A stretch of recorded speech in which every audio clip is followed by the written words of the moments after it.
Hi friends, welcome to वैदिक IAS. कैसे हैं आप लोग? जैसे कि सबको पता होगा, आज मेरी करंट क्लास है। तो करंट क्लास में एक महत्वपूर्ण मुद्दा इस समय चल रहा था कि राष्ट्रीय शिक्षा नीति के बारे में। अभी जो सरकार ने शिक्षा नीति लाई है उसके बारे में थोड़ा सा हम चर्चा करेंगे। लगभग हमारी क्लास छोटी सी होगी, 15 से 20 मिनट की। तो एक बार फिर क्लास लेने के पहले बता दूंगा कि क्लासेस हमारी सारी की सारी ऑनलाइन चल रही हैं इस कोरोना में। तो बहुत सारे मित्रों का क्वेरी जाता है कि सर मुझे क्लास नहीं मिल रही है। तो उनको क्लास कैसे मिलेगी? जब आप वीडियो को सब्सक्राइब कर लोगे तो अपने आप क्लास आपके पास लिंक पहुंच जाया करेगा। अगर नहीं करोगे तो आपको फिर वैदिक आईएएस पे जाकर सर्च करके क्लास को देखना पड़ेगा। इसलिए आपको असुविधा ना हो, हम थोड़ा सा बता देते हैं, ठीक है? तो देखिए, जो अभी NEP आई है,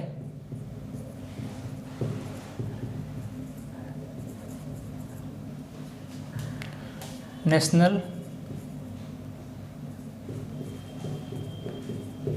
एजुकेशन पॉलिसी, किसकी? 2020।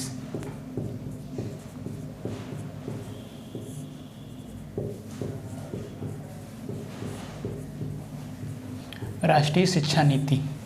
सबसे पहले तो इसकी टर्मिनोलॉजी को पकड़िए। आपने राष्ट्रीय शिक्षा नीति पूछ लिया, किसी पर्सन ने आपसे पूछ लिया कि नीति क्या होती है। कोई बता सकता है नीति क्या होती है? तो पहले पॉइंट मार्किंग करते चलिए। बहुत सारी नीतियाँ आती रहती हैं, योजनाएं आती रहती हैं, तो कहीं पे इसको इंक्लूड कर सकते हो। नीति का मतलब होता है कि क्षेत्र की समस्या के कारण को समझो। पहले अगर आप किसी चीज़ की नीति बना रही हो तो सबसे पहले उसके बेसिक बैकग्राउंड पे जाओ। मतलब क्षेत्र के समस्या के कारण को समझो और सुझाव दो कि समस्या का समाधान कैसे होगा। सबसे पहले नीति में क्या होता है कि स्पेसिफिक क्षेत्र का जो कारण है या समस्या है उसको आप समझो। पहले समझो फिर सुझाव दो, ये नीति हो गई ना, कि सुझाव दो कि इसका समाधान कैसे होगा। और ये सुझाव देने के लिए या समाधान करने के लिए ये पॉलिसी लाई गई है कि इसका समाधान कैसे होगा। पॉलिसी कौन लाया है? पहला क्वेश्चन हमारा आज 3 साल से यही बन रहा है कि जो NEP बन रही है वो किसकी अध्यक्षता में हो रही है। तो ये नाम याद रखना। इस के पूर्व चेयरमैन थे कस्तूरी रंगन। तो इनका नाम कभी मत भूलना। ये किनके मार्गदर्शन में हो रहा है? कस्तूरी रंगन। इसको कस्तूरी रंगन समिति भी बोलते हैं, ठीक है? NEP की अध्यक्षता कौन कर रहा था? कस्तूरी रंगन। 2017 में इनको दिया गया था ये इशू।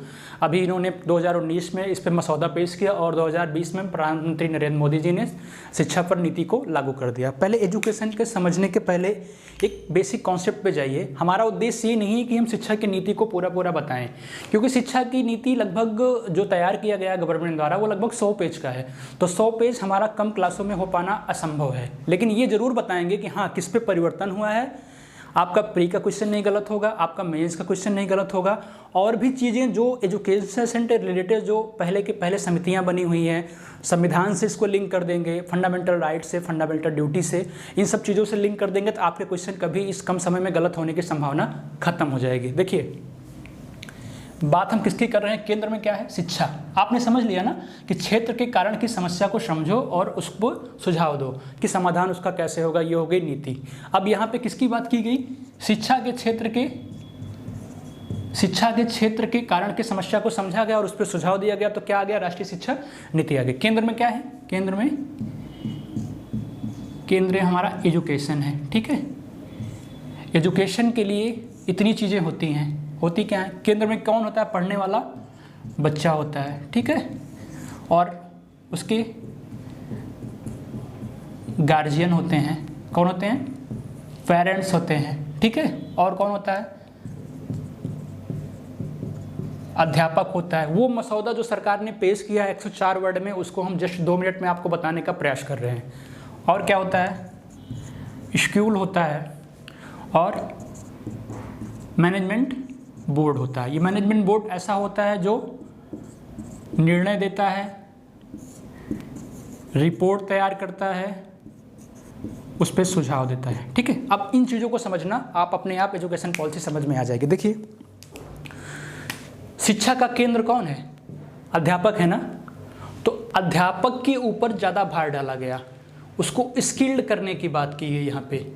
उसको स्किल्ड करने की बात की गई। ठीक है, अभी तक भी जोर देते थे, लेकिन ये एजुकेशन पॉलिसी में बन के नहीं आया था कि क्या कहते हैं अध्यापक कैसा है। जैसे नर्सरी स्कूल में और प्राइमरी स्कूल में ले लो, नर्सरी स्कूल में तो क्या कहते हैं अध्यापक एग्ज़ाम क्वालिफाई करके आता है, लेकिन प्राइमरी स्कूल में क्या कहते हैं अध्यापक एग्ज़ाम क्वालिफाई करके नहीं आता है। नॉर्मल इंटर होता है, 10th होता है, पढ़ाना शुरू कर देता है बेरोजगारी की वजह से।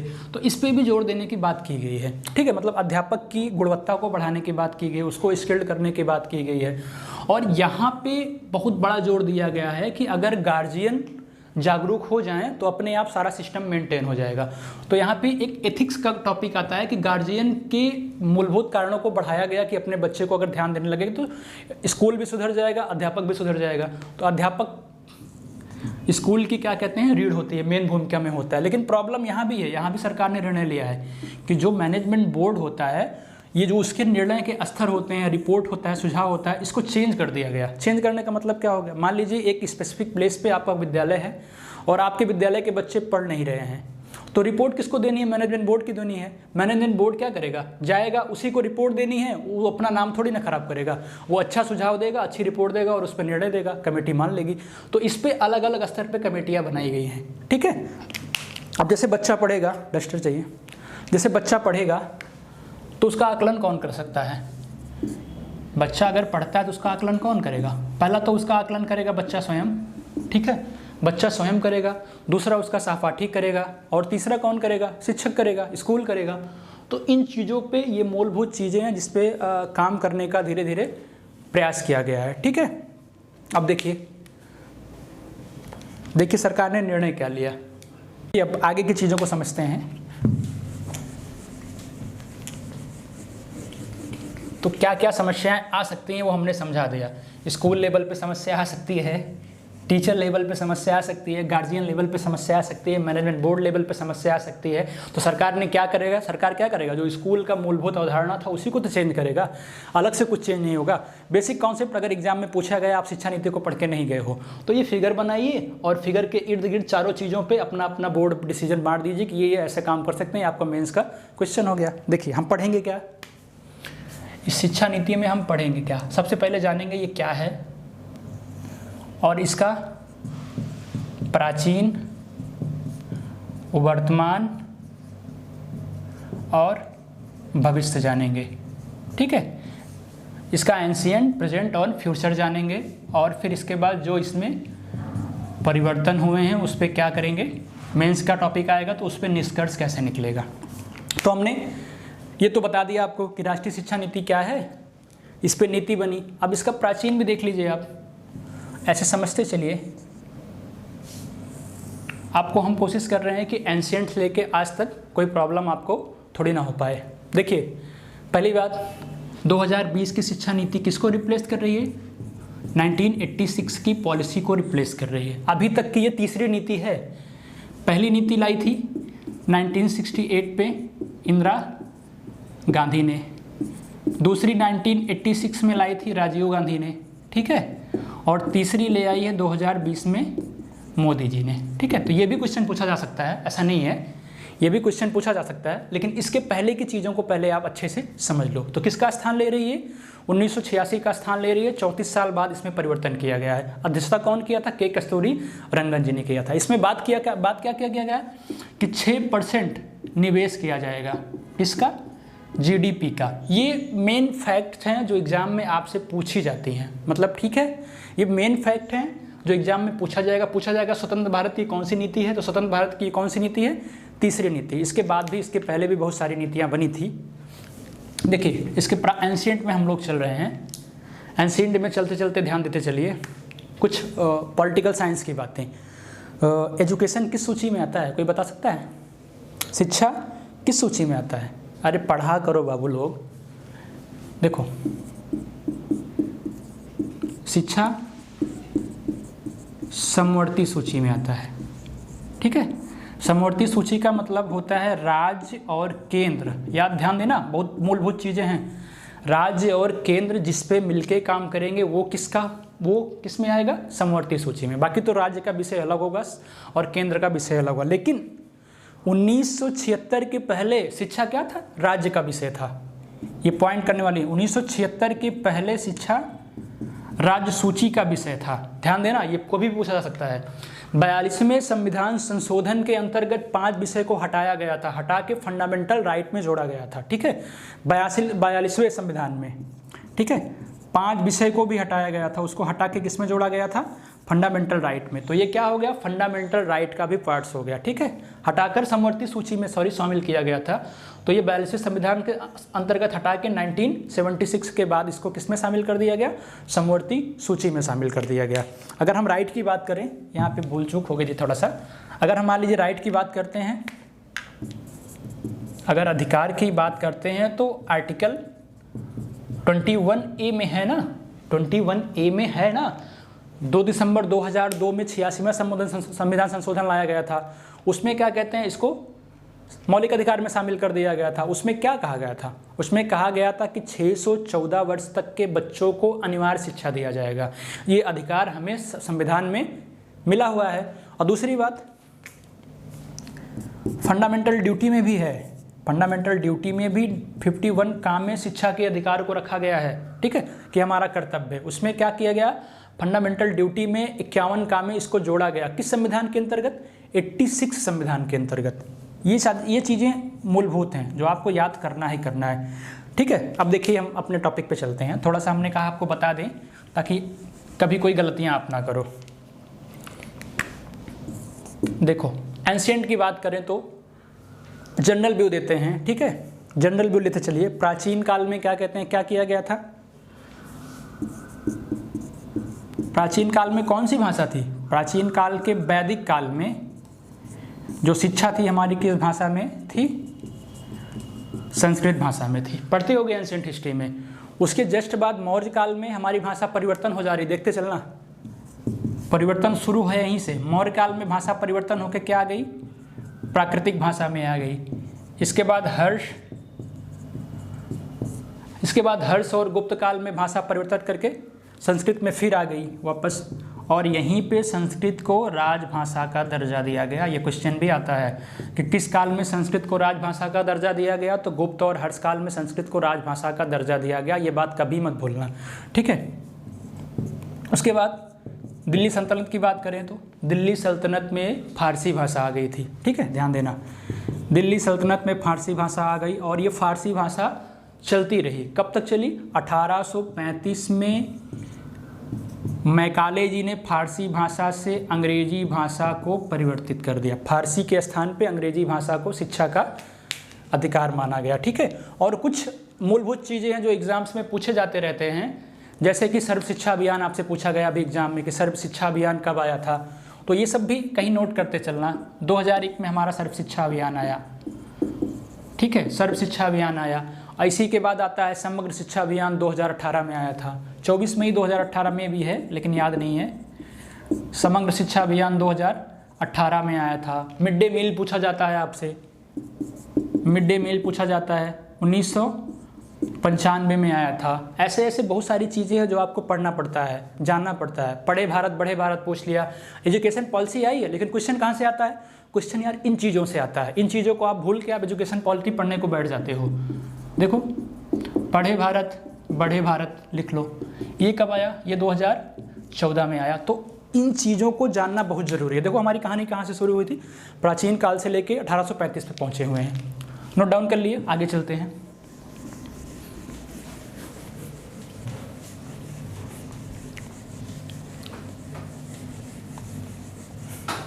बहुत सारे लोगों के वीडियो जाए, मैं देख रहा हूँ कल से, उन्होंने सिर्फ एजुकेशन पॉलिसी पे बताया कि 5 3 3 4 चेंज हो रहा है, क्या हो रहा है क्या नहीं हो रहा है। लेकिन आप ये तो जानो कि क्वेश्चन आएगा कहाँ से। आपने पता लगा एजुकेशन पॉलिसी 104 पेज का है, मार्केट से खरीद के ले गए, पढ़ते चले गए, लेकिन क्वेश्चन अगर बेसिक से आ गया तो आप बस देखते रह जाओगे, यार ये तो मैंने पढ़ा ही नहीं, मैंने पूरी शिक्षा पॉलिसी को पढ़ ली। इसके बाद जो परिवर्तन होगा अभी हम आपको बताएंगे कि क्या परिवर्तन सरकार ने किया है, लेकिन पहले बेसिक्स को जान लो। 1835 में हम लोग थे मैकाले पे। ठीक है, मैकाले ने क्या कर दिया था? अंग्रेजी भाषा को वरीयता दी। उसके बाद फिर बहुत सारे कमीशंस बने एजुकेशन के लिए। नोट डाउन करते चलिए, एग्जाम के लिए बहुत इंपॉर्टेंट है। 1854 में उड्स आया था, उड्स डिस्पैच।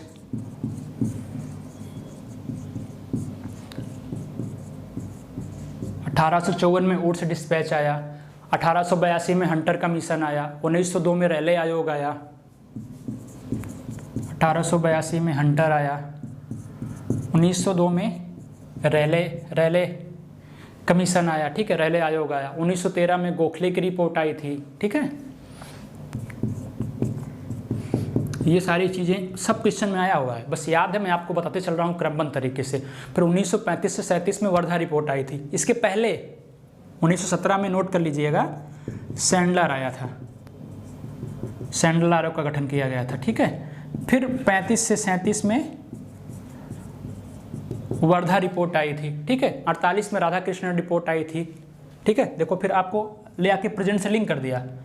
48 में राधा कृष्णन की रिपोर्ट आई, फिर हम उसी पे आ गए कि 68 में क्या आया, 68 में पहली एजुकेशन स्वतंत्र भारत की आई, 86 में बता दिया आपको दूसरी आई, और अभी क्या कहते हैं 2020 में मोदी की प्रधानमंत्रित्व काल में क्या कहते हैं तीसरी स्वतंत्र भारत की एजुकेशन पॉलिसी है। देखो पुराने से ले आके आपको नए पे लिंक कर दिया, ठीक है। अब देख लीजिए नए में परिवर्तन क्या हुआ है, बस इतना हमें जानने की जरूरत है और कुछ भी माथापच्ची करने की जरूरत नहीं है। मैंने कहा था ना कि कम पढ़ो लेकिन अच्छा पढ़ो, और इस तरह से पढ़ो कि आप एग्जाम में तुरंत अपने नोट्स को देखो और रिवीजन करके चले जाओ। 5 मिनट में सारे के सारे क्वेश्चन मिल जाए। हमारे इस क्लास में एजुकेशन पॉलिसी को लेके वर्तमान से लेके फ्यूचर तक आपको भटकने की ज़रूरत नहीं है, बहुत पढ़ने की ज़रूरत है। सैंडलर में क्या है, हंटर में क्या है, वुड डिस्पैच में क्या है, राधा कृष्णन में क्या था, बस इतना ही पूछा जाएगा आपसे। थोड़ा थोड़ा आप 2-2 लाइन पढ़ सकते हो, या फिर लिंक के नीचे जाकर जो नोट्स मिलेगी उसमें आप क्लिक करके पढ़ सकते हो, ठीक है। अब देखो हम इस पर बात करते हैं कि परिवर्तन क्या आया है। सबसे प्रथम मूलभूत परिवर्तन जो गवर्नमेंट ने किया है, इसको कभी मत भूलना। पहला तो यही जान लो कि जो मंत्रालय था HRD मिनिस्ट्री, इसका तो पूरा नाम ही चेंज कर दिया गया। इसका नाम करके कर दिया गया एजुकेशन मिनिस्ट्री। ये चीज़ मत भूलना। ये भी पूछ सकता है कि HRD मिनिस्ट्री का नाम परिवर्तित करके क्या कर दिएगा, एजुकेशन मिनिस्ट्री कर दिया। इसी से क्वेश्चन बन गया कि शिक्षा की नीति के अंतर्गत 2020 के नीति के अंतर्गत। इसी से पूछ लिया कि स्वतंत्र भारत की शिक्षा नीति के अंतर्गत, स्वतंत्र भारत की तीसरी शिक्षा नीति के अंतर्गत। ऐसे क्वेश्चन बनता है, ऐसे सोचने का प्रयास करो, ठीक है। अब इतना हो गया। देखो पहला परिवर्तन क्या हुआ था, पहला परिवर्तन क्या हुआ था, भाषा पे हुआ था। भाषा विकल्प को बढ़ा दिया गया था। सरकार ने कहा कि 2 से 8 साल तक के बच्चे जल्दी सीखते हैं भाषाओं को, इसलिए क्या कहते हैं क्षेत्रीय भाषा पे जोर दिया जाए, स्थानीय भाषा पर जोर दिया जाए। क्या किया गया, भाषा के विकल्प को बढ़ा दिया गया, मतलब क्षेत्रीय भाषा पर जोर दिया गया। उसमें लिखा हुआ है साफ साफ कि 2 साल से 8 साल तक के बच्चे भाषाओं को जल्दी सीखते हैं, इसलिए जो प्री एजुकेशन होता है, प्रीलिमिनरी एजुकेशन होता है, प्राथमिक शिक्षा होती है, वो 2 से 8 साल तक किसमें होनी चाहिए, स्थानीय भाषा में होनी चाहिए और क्षेत्रीय भाषा में होनी चाहिए। दूसरा सुधार क्या हुआ है, देखते चलिए, समझते चलिए, बोल रहा हूँ ना, नोट कर लीजिएगा। दूसरा सुधार हुआ कि एजुकेशन पॉलिसी का नया पाठ्यक्रम लाया गया, 3 से 18 साल तक परिवर्तित किया गया। क्या लाया गया, नया पाठ्यक्रम लाया गया। ये क्या होगा, ये अप्लाई होगा किस पे, इंटर तक के जो पैटर्न है उसको नया डिजाइन कर दिया गया। उसी में लिखा हुआ है 5 3 3 4, ठीक है। आप देखोगे एजुकेशन पॉलिसी में जाके लिखा हुआ है 5 3 3 4 करके। तो एजुकेशन पॉलिसी में नया पैटर्न डिजाइन किया गया 3 से 18 साल तक के लिए, मतलब 12वीं कक्षा तक का नया पाठ्यक्रम डिजाइन किया गया है। और तीसरा क्या था, तीसरा हमने बता दिया कि HRD मिनिस्ट्री का नाम चेंज करके क्या कर दिया गया, शिक्षा मंत्रालय कर दिया गया है। और सबसे इंपॉर्टेंट चीज़ क्या है, MPhil को हटा दिया गया है। ध्यान देना, MPhil को हटा गया है और बोर्ड परीक्षा को जानकारी के अनुसार कर दिया गया है। इसी में ऐड करना, बोर्ड परीक्षा को जानकारी के अनुसार कर दिया गया। क्योंकि कस्तूरी रंगन की रिपोर्ट हमने पढ़ा, उन्होंने क्या कहा था, उन्होंने कहा कि कोरोना महामारी के चलते क्या कहते हैं भारत में बहुत सारा परिवर्तन आया है, अर्थव्यवस्थाओं में बहुत सारा परिवर्तन आया है, और ये परिवर्तन सिर्फ भारत का ही नहीं है, ये परिवर्तन पूरा का पूरा वैश्विक हुआ है। इसलिए वैश्विक परिवर्तन होने के साथ साथ अभी जो एजुकेशन पॉलिसीज है, एजुकेशन सिस्टम है, ये ध्वस्त चल रहा है। इसलिए 5वां पॉइंट हमारा आप इसी से लिंक कर दो। क्या हुआ गया, कस्तूरी रंगन जी ने ये जब ये बात कही तो क्या हुआ, ये जो नया पाठ्यक्रम होता है इसको चेंज कर दिया गया। चेंज करके क्या कर दिया गया, सितंबर अक्टूबर को क्या कहते हैं, सितंबर और अक्टूबर महीनों को कोरोना के चलते हुए नया सत्र माना गया, ठीक है। कोरोना के चलते हुए सितंबर अक्टूबर को नया सत्र मान लिया गया है। और जो पिछली बार पॉलिसीज आई थी जिस पे डिबेट चल रहा था, और दक्षिण भारत के राज्य क्या कहते हैं धरना दे रहे थे कि ऐसा नहीं होना चाहिए, क्योंकि ये जो भारत का कंडीशन है, जो यहाँ के लोग हैं क्या कहते हैं हिंदी नहीं आती है, तो इन्हें पूरा छूट दिया गया। इन्हें कहा गया कि हिंदी जरूरी नहीं है आपके लिए।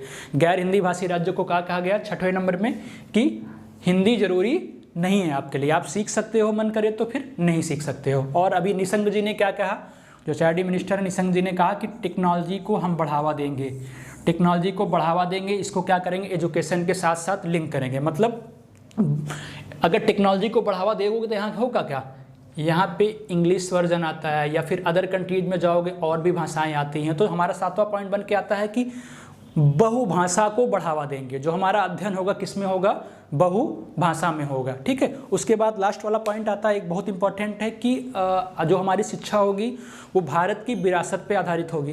भारत की विरासत पे आधारित होने का मतलब समझ रहे हो, भारत की विरासत में, संस्कृति में जो चीज़ें इंक्लूड है, इंक्लूड क्या है, हर फोटो पे गांधी जी का चश्मा देखते होगे, गांधी जी बने होंगे, किसका प्रतीक है, स्वच्छता का प्रतीक है। सारी चीज़ें जनरलाइज हैं, कुछ भी आप मेंस में लिख सकते हो। 10 पॉइंट पूछे तो 10 पॉइंट हमने आपको बता दिया। तो ये जो गांधी जी का चश्मा बना होता है फोटो में, उसको विरासत की बात, लास्ट वाला पॉइंट हो गया, विरासत के अनुसार हमारी शिक्षा होगी। मतलब हम लोग स्वास्थ्य को बढ़ावा देंगे, स्वच्छता को बढ़ावा देंगे, ये भी हमारे एजुकेशन कल्चर में नहीं होता। इसीलिए तो किया गया ना, लोगों को स्किल किया जाएगा।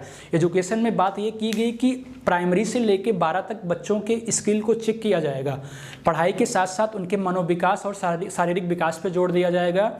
जब इंटर के बाद बच्चे की रिपोर्ट उनके माता पिता को या फिर क्या कहते हैं एजुकेशन मिनिस्ट्री में दिया जाएगा, तो ये देखा जाएगा कि बच्चों का स्किल जो है, इसकी कुशलता किस क्षेत्र में ज़्यादा है पढ़ाई से लेके। तो ये मूलभूत चीज़ें हैं जो एजुकेशन पॉलिसी में कहा गया है या किया गया है। बाकी यही इतना आपको सीखने जानने की ज़रूरत है, इसके अलावा एजुकेशन पॉलिसी में माथा पच्चे करने की ज़रूरत नहीं है। इसी से आपका मेन्स का 10 पॉइंट बनेगा और आप भूमिका लिखोगे तो हमने जो बता दिया वो पीटी में लेकर प्रारंभिक से लेकर अब तक का सुधार हो गया। इससे ज़्यादा मित्रों आपको जानने की कोई ज़रूरत नहीं है। अगर जानने की ज़रूरत होगी जब आपका मेंस का एग्जाम आएगा तो मेंस के पर्पस से किस तरह के क्वेश्चन बनेंगे वो भी हम आपको बता देंगे। जैसे आ गया क्वेश्चन, वर्तमान शिक्षा पद्धति क्या है, जो नई शिक्षा राष्ट्रीय दे दिया, राष्ट्रीय शिक्षा नीति 2020 क्या है, या उसको पुराने से जोड़ दिया कि प्रारंभ में शिक्षा नीति से धीरे धीरे सुधार अब तक किस तरह हुआ। तो आप किसी भी तरह से इस क्वेश्चन को लिख सकते हो। क्या वर्तमान दृष्टिकोण से प्रारंभिक शिक्षा नीति सही है, क्या कोरोना महामारी के चलते राष्ट्रीय शिक्षा नीति 2020 का आना जरूरी था। बहुत सारे क्वेश्चन बन सकते हैं। मैंने आपको पहले ही बोल दिया कि इस तरह अर्थव्यवस्था के चौपट होने से या अर्थव्यवस्था वैश्विक क्या कहते हैं होने से, महामारी वैश्विक होने से अर्थव्यवस्था का पूरा वैश्विक प्रभाव क्या कहते हैं खराब पड़ा हुआ है। इसलिए क्या कहते हैं परिवर्तन, जो मूलभूत चीज़ें हैं जैसे खाना, रोटी, कपड़ा, शिक्षा, ये सारी चीज़ें मूलभूत हैं। तो इन सब चीज़ों पे परिवर्तन बहुत ज़रूरी है। जैसे अभी वस्तु अधिनियम लाया गया था, वस्तु विधेयक अधिनियम, जब कोरोना में महामारी के चलते क्या कहते हैं मास्क और सैनिटाइजर को आवश्यक वस्तु अधिनियम में शामिल इसलिए किया गया कि आपको समस्या ना हो खरीदने में। पहले रेट कितने थे, 20 रुपये के मास्क कितने में बिक रहे थे, 100 रुपये में, 150 रुपये में लोग बेच लेते थे। तो ये सारी चीज़ें सरकार आमूलचूल परिवर्तन इसलिए कह रही है कि आपको सुविधा हो। एजुकेशन तो आदमी की रीढ़ होती है, मूलभूत चीज़ें यही एजुकेशन में छात्रों के लिए। तो इसलिए सरकार ने बहुत सराहनीय कदम उठाया शिक्षा नीति को परिवर्तित करके। तो आगे हमारी क्लासेस जो भी एजुकेशन पॉलिसी से रिलेटेड या फिर कोई भी पॉलिसी से रिलेटेड आती रहेगी तो हम आपको मॉर्निंग टाइम में डिस्कस करते रहेंगे आप सबके सामने। बाकी तो जो हमारी पारंपरिक क्लासें चल रही हैं एनवायरनमेंट और क्या कहते हैं इकोलॉजी पे, वो कंटिन्यू रहेंगी। उसके बाद फिर टीचर हम हायर करके आपको और भी विषय पढ़ाएंगे या फिर स्वतः पढ़ाने का प्रयास करेंगे। धन्यवाद।